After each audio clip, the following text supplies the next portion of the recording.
Olá, seja muito bem-vindo ao Conversa Diária. Aqui no meu, no seu, no nosso bate-papo leve, descontraído e cheio de boas histórias para contar. Aqui a gente fala de tudo um pouco, igual aquelas boas histórias entre amigos. E o nosso convidado de hoje tem muita história. São mais de 30 anos no jornalismo, tem uma carreira sólida, atuou em grupos como a Bandeirantes e também a 94 FM.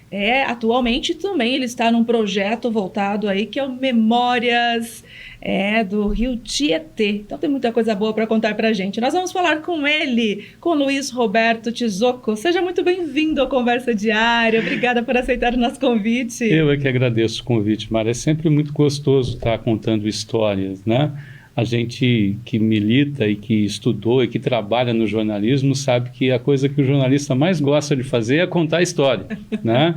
Nos últimos tempos isso virou até uma palavra um pouco mais sofisticada, né? São os storytellers que tem por aí, né? Na verdade não, mas são que contadores de história.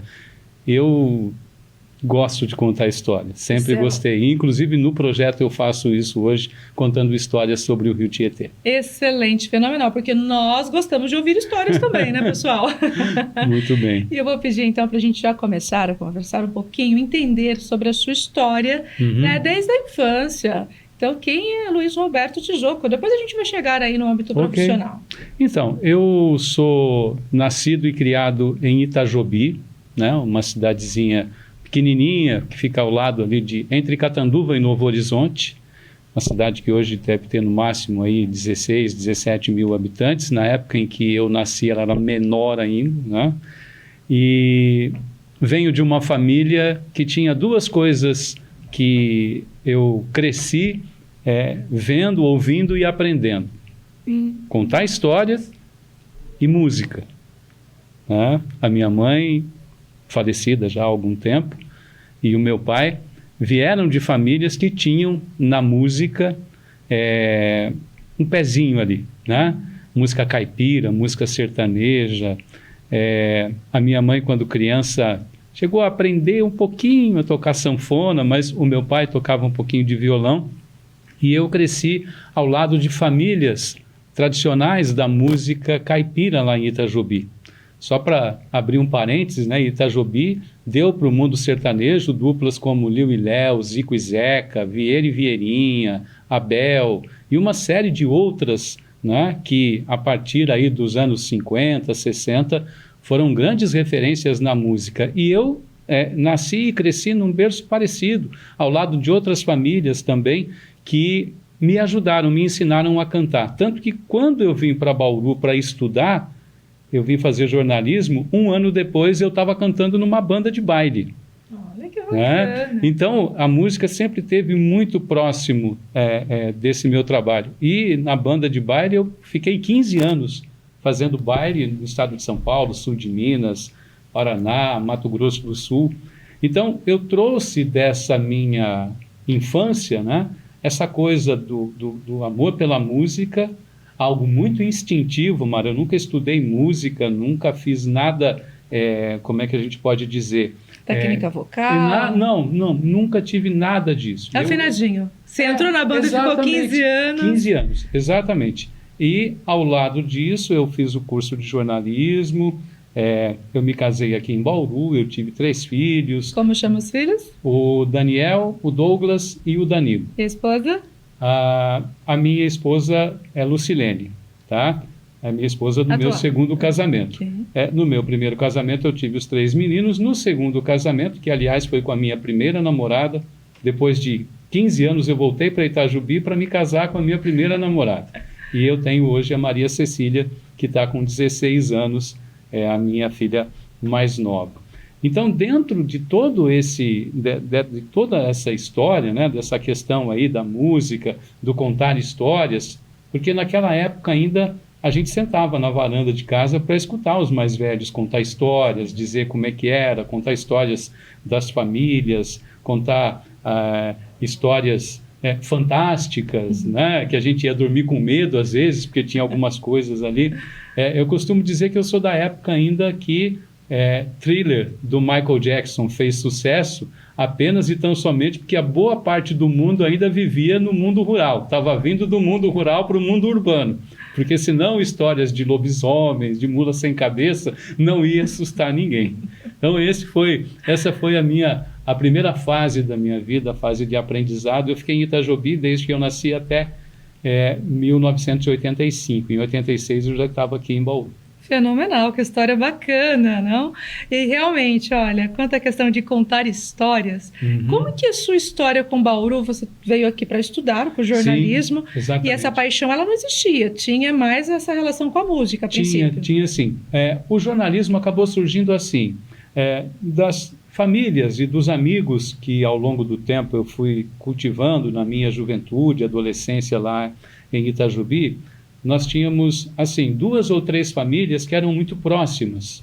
Os nossos pais se conheciam, os nossos avós se conheciam, e a gente acabava, de uma certa forma, né, sendo encaminhado para a convivência com essas pessoas.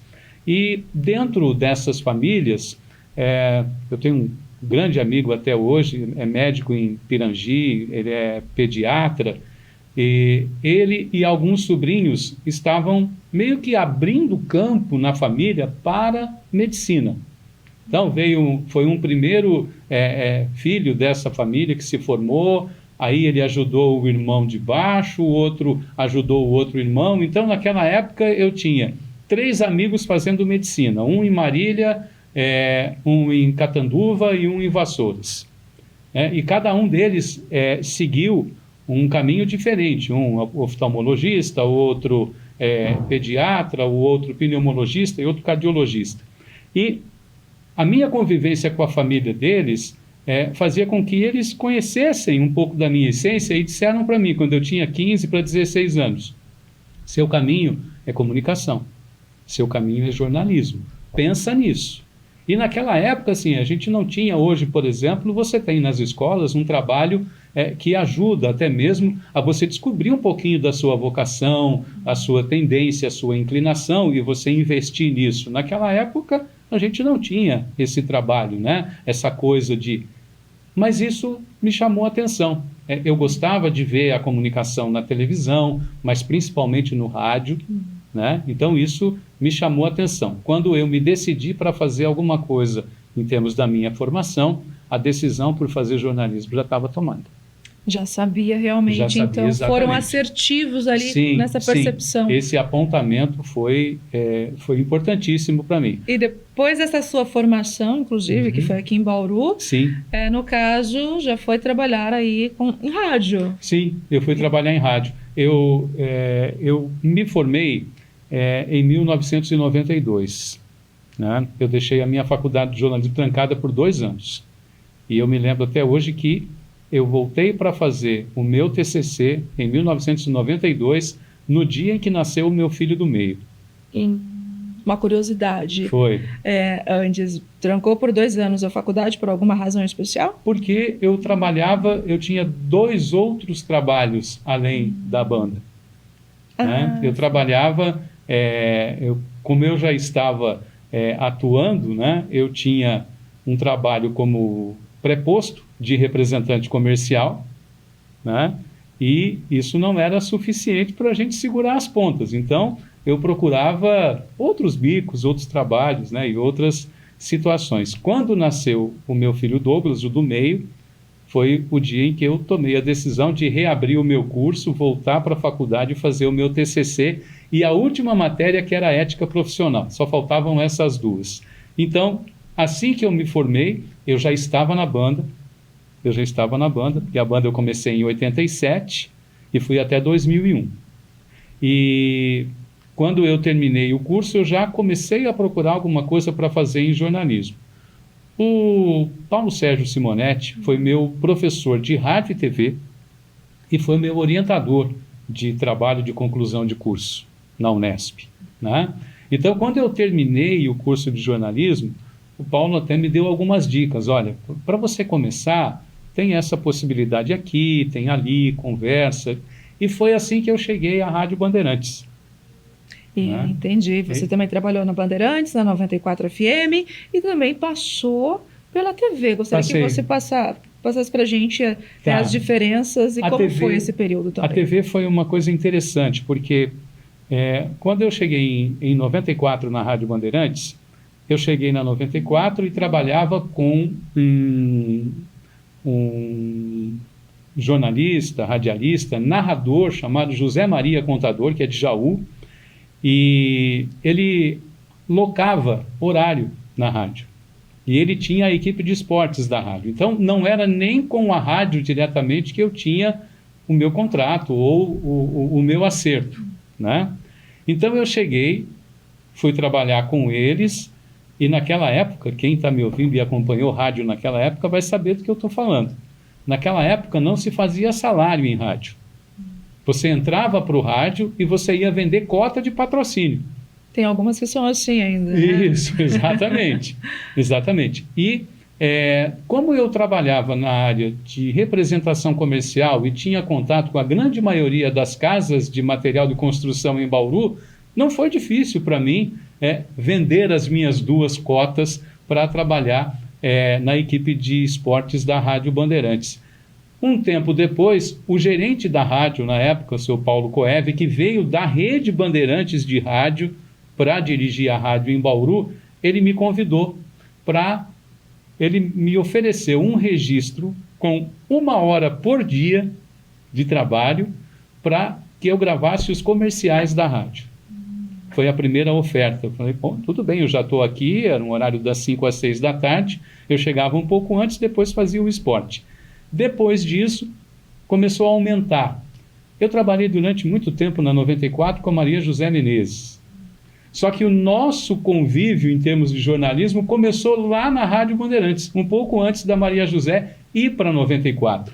A Maria José chegou para o seu Paulo, ela cuidava do jornalismo, falou, seu Paulo, aumenta mais 1 hora para o Tizoco, e aí a gente vai fazer o Primeira Hora local, eu e ele.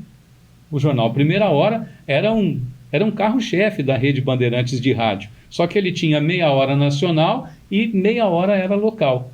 Então, com esse pedido da Maria José, eu passei a ter 2 horas na rádio registrado.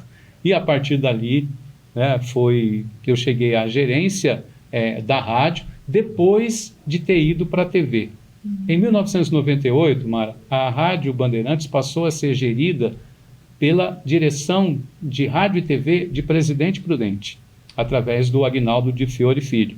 Aliás, grande amigo do Alceu Rodrigues, que foi quem me convidou para ir para 94 na época.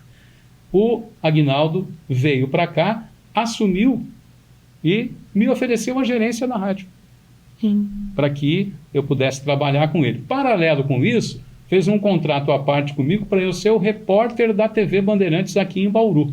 Mandou um cinegrafista para cá, então nós tínhamos uma equipe de 2, porque como eu já fazia o jornalismo da rádio, eu tinha acesso a toda a pauta da cidade todo dia. Então eu sabia exatamente o que eu precisava fazer no período da tarde, como matéria, para mandar para Prudente, que na época tinha o sinal todo, como tem até hoje, da Rede Bandeirantes, que ia para Bauru, Presidente Prudente, São José do Rio Preto e Araçatuba. Continua sendo assim até hoje. E nesse pacote todo, como eu disse para você, eu fiquei 16 anos na rádio e na TV Bandeirantes. E quais são os desafios que você percebeu assim, como gerente, na gerência e também como repórter, que são funções totalmente diferentes e desafiadoras? Então, nós vivemos um momento, assim, no ano 2000... E até complementando também para a atualidade, como vê hoje o cenário da comunicação? Não, hoje eu vejo assim, a gente tem uma facilidade tecnológica muito maior. Eu vou passar só um dado para você. Durante o tempo em que eu atuei na TV Bandeirantes, eu participava muito de cobertura de feira agropecuária. E naquela época era uma febre, uma coisa fantástica. Bauru tinha uma feira enorme, Avaré uma feira enorme, Ourinhos, Araçatuba, São José do Rio Preto. A nossa, Presidente Prudente, a nossa região toda aqui tinha, eu posso colocar para você tranquilamente, pelo menos 10 feiras agropecuárias e rodeios que eram de expressão nacional. Agora, olha como é que funcionava. Não era como hoje, que você coloca um tripé aqui na sua frente com uma câmera e transmite direto para o estúdio. A gente fazia a cobertura numa feira agropecuária dos eventos durante todo o dia, levávamos uma equipe de edição Essa edição era feita do final da noite, porque a gente pegava o último show, e quando não tinha um ônibus que ligasse a cidade até Presidente Prudente, a gente tinha que dar um jeito de alguém levar essa fita para ser exibida no dia seguinte. Era o Band Rural. Mudou-se muito, né? Mudou. A tecnologia veio para melhorar, facilitar. Hoje é muito fácil, né? Hoje está muito fácil, tecnologicamente. Não vou dizer para você que do ponto de vista profissional ficou mais ou menos fácil, porque a gente precisou, como profissional, aprender a dominar um pouco mais a tecnologia, e a gente convive hoje com situações bem mais complicadas, né? Do ponto de vista, por exemplo, de que qualquer pessoa pode fazer uma selfie e dar uma informação antes de qualquer equipe de jornalismo de qualquer lugar. A diferença, e é aí que eu acho mais importante, a diferença é que quando um jornalista, uma emissora, coloca uma informação no ar, ela foi checada, ela foi trabalhada, você não corre o risco ali de estar tendo ali para você uma fake, ou então de estar sendo manipulado por alguém que quer que você pense de determinada maneira. Acho que hoje essa é a diferença fundamental. O Just in Time acabou fazendo isso com a gente. A gente precisa sempre perguntar: quem está me dando essa informação? Importante isso. Qual a intenção de quem está me informando? Até porque as fakes hoje tem muitas também. Exatamente. Tem esse lado que desfavorece. Sim. E dizer que você não parou somente nessa área da comunicação, né? Não. Foi em muitas outras. Sim, depois exato. Você foi se especializar aí na educomunicação. Exatamente. Exatamente. Queria que você explicasse um pouquinho sobre essa fase sua também. Então, isso veio exatamente em função de um período que eu vivi na Bandeirantes, na TV Bandeirantes, quando eu fui para a área de gerência e ainda acumulava a parte de jornalismo, principalmente de eventos. Surgiu uma oportunidade da gente fazer uma série de reportagens no Rio Tietê. Isso lá em 2005, 2006. Mas o viés era muito mais comercial, numa busca de explorar, por exemplo, as potencialidades da hidrovia Tietê-Paraná para o transporte de carga. Então, eu comecei a aprender sobre o Rio Tietê nessa área. Mas aí eu costumo dizer assim, eu mergulhei muito mais fundo do que eu esperava. Porque foi aí que eu conheci, em Barra Bonita, a ONG Mãe Natureza, o Capitão Hélio Palmesan, as histórias do Rio Tietê, a importância dele, as agressões que ele vinha sofrendo já há muito tempo e todas as transformações que foram feitas para ele se tornar o rio que se tornou, principalmente do ponto de vista da geração de energia, do turismo, do lazer e uma série de outras coisas. E aquilo me encantou de uma tal maneira que, num primeiro momento, eu terminei aquele período em que eu estava fazendo a cobertura para a TV e a coisa ficou meio que adormecida. Em 2005 e 2006 é que eu fui fazer o curso de pós-graduação em educomunicação. Na época era a Universidade do Sagrado Coração, hoje é Unisagrado. Né? E se você me perguntar, por que você foi fazer? Você tinha pensado? Não tinha pensado. Eu vi o conteúdo, achei interessante, na época conversei sobre isso com a minha esposa e ela falou, olha, eu acho que isso é legal para você. Você gosta de falar, você gosta de dar aula, você gosta de contar a história. Aí eu fui fazer. E juntei as ferramentas da comunicação com a educação. E isso me deu base para poder formatar o projeto. Primeiro o projeto É Comigo e depois o Memórias do Rio Tietê. Excelente, nós vamos falar sobre esse projeto também tão importante, né? Memórias do Rio Tietê. Tem muita coisa para comentar para a gente, Sim. Mas nós vamos para um rápido intervalo, mas a gente volta Passou já. rápido, hein? Muito rápido. Conversa boa é assim mesmo, né? Passa rapidinho. E até por isso, peço que você não saia daí, porque nós voltamos, olha, num tempo só.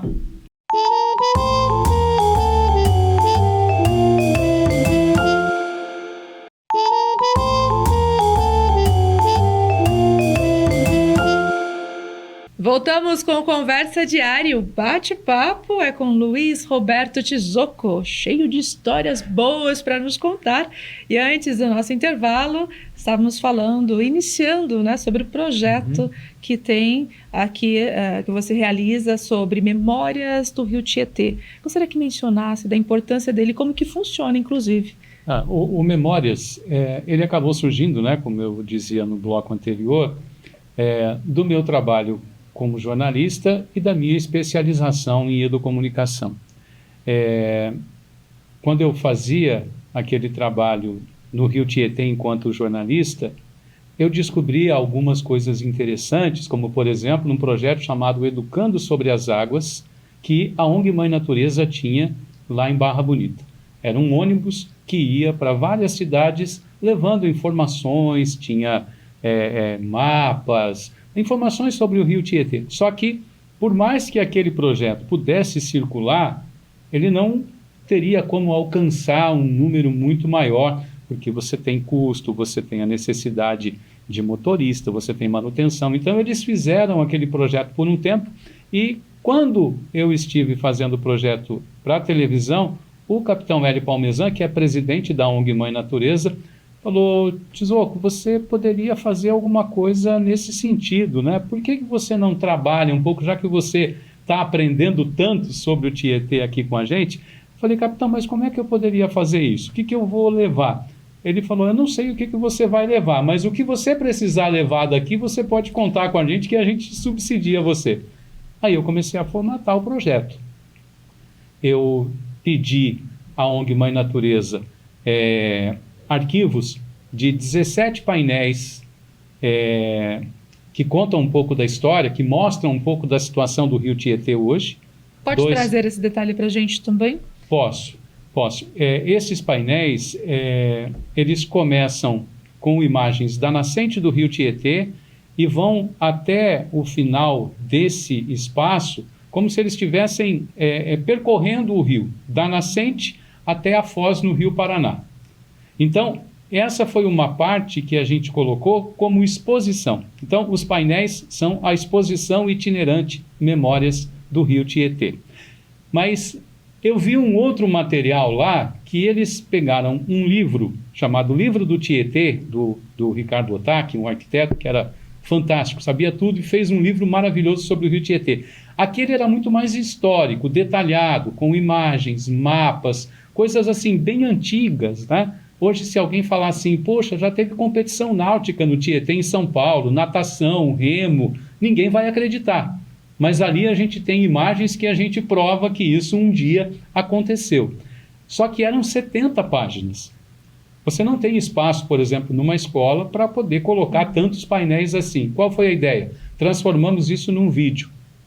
Fizemos um tabletop, fizemos várias imagens em formatos, em sistemas diferentes, para que aquele material fique rodando enquanto a gente faz a palestra para as crianças.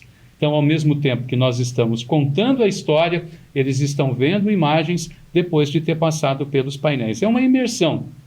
E para completar a imersão, o que nós fizemos? Quando a gente começou a ver as fotos, o material passando, puxa, precisava ter um som aí, mas vou colocar o que de som nisso? Aí surgiu a ideia: não, coloca um barulhinho de água corrente. Nós estamos falando de rio, colocamos um barulhinho de água corrente. Então, a gente praticamente, dentro da sala de aula, que criou um ambiente que é como se os alunos, ao entrarem na sala de aula com a exposição montada, é como se eles estivessem próximos do rio. Como que é a recepção deles e qual que é a faixa etária que recebe esse projeto? Nós trabalhamos num primeiro momento, durante os 2 primeiros anos, eu levei o projeto para todos os alunos de todas as escolas municipais de Bauru. Tá? Aquele período foi uma doideira, do primeiro ano até o 5º ano nas escolas que tinha o ensino fundamental, né, do primeiro ciclo, e nas escolas que tinham do 6º ao 9º, nós também levamos. Então, nos 2 primeiros anos, foi uma loucura. Foi uma loucura. A demanda começou a ser intensa. Não, exatamente, porque nós temos aqui em Bauru, ainda hoje, 16 escolas de ensino fundamental. Então, naquele período, assim, a cada 6 meses, eu fazia 4 escolas. Então, nos 2 primeiros anos, eu fiz todas as escolas pelo menos 2 vezes. E foi aí que a gente chegou, num primeiro momento, a 15, 16 mil pessoas nas escolas e fora delas, nas entidades também. A partir daí, o que eu fiz? Eu fui até um período onde as crianças podem absorver um pouco mais e a gente criasse uma possibilidade de estar retornando a cada período para que, quando as crianças nessas escolas cheguem ao 4º e o 5º anos, a gente possa estar lá de volta. Então, são 16 escolas a cada 2 anos, 2 anos e meio. Eu estou voltando nessa escola e pegando uma turminha nova.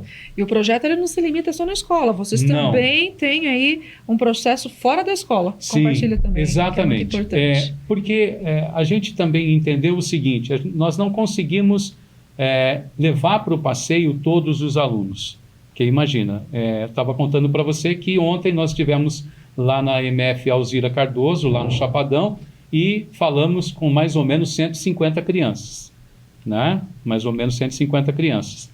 A cada grupo desse, de 150, 240 crianças, a depender das escolas, do 4º e 5º ano, a gente leva 40 alunos para fazer o passeio lá em Barra Bonita e conhecer o Tietê.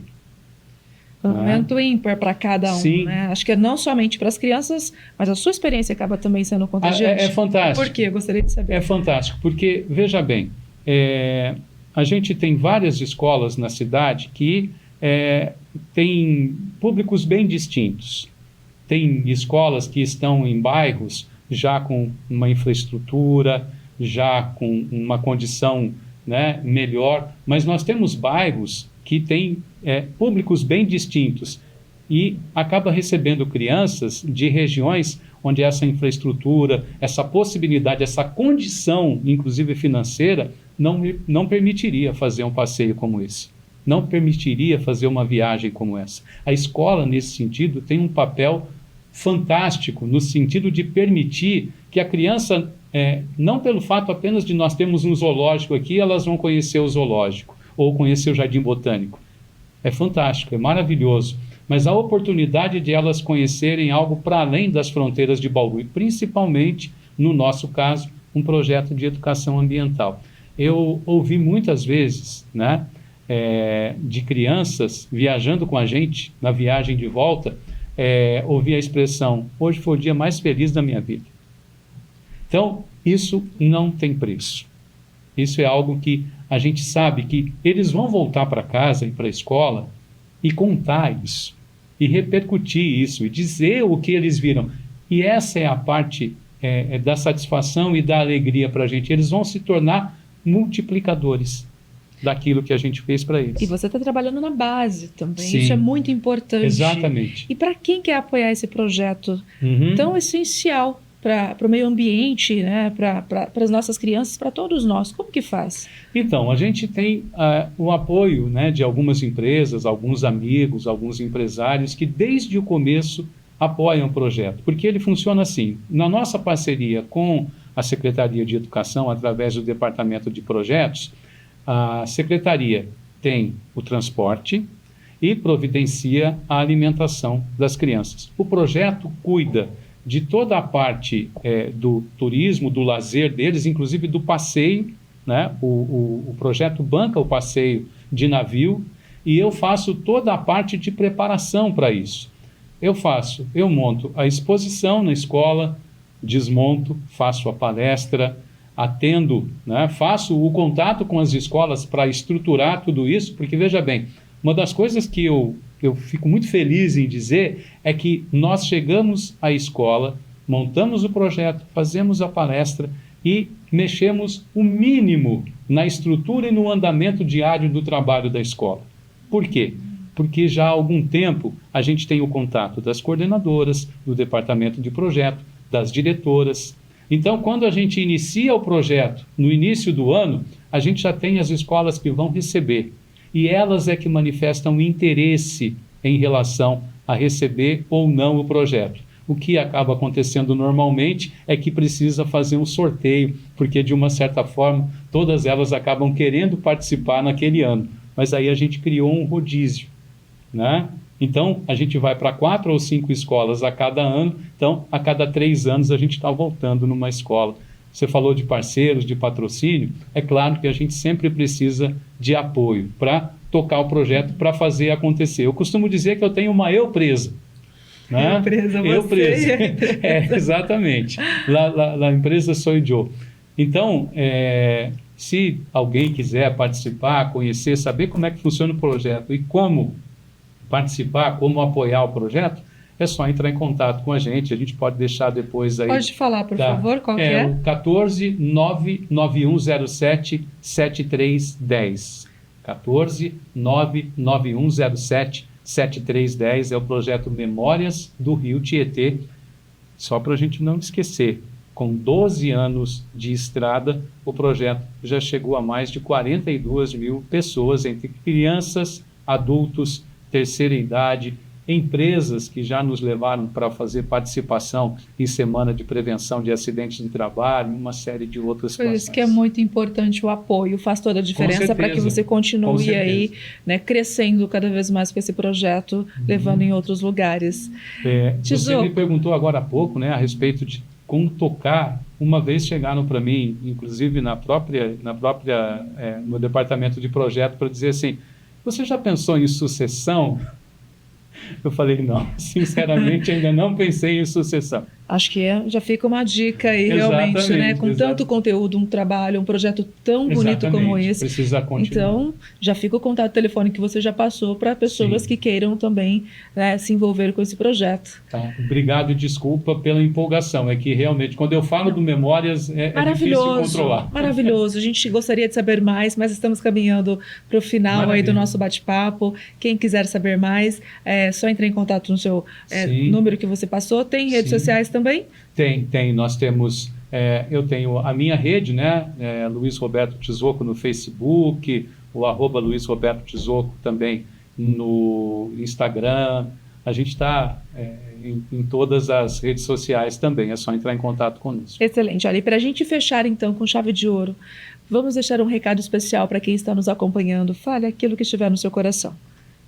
Olha, como eu falei para você agora há pouco, uma das coisas mais fantásticas para mim no projeto é o retorno que eu tenho das crianças, porque é algo muito espontâneo. Às vezes a gente termina uma palestra e ganha um abraço que não tem como mensurar. Não tem como.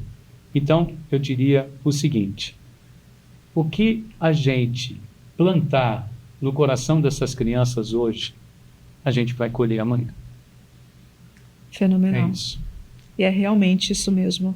Olha, eu só tenho que agradecer muito pela sua participação, por contar um pouquinho da sua história, desse projeto encantador também. Né? Desejo para você sucesso, conte com a gente. E fica o convite para retornar em outros momentos também. Sempre que vocês precisarem ou tiverem aí a oportunidade da gente estar conversando, eu estou à disposição. Obrigada, sucesso. Obrigado.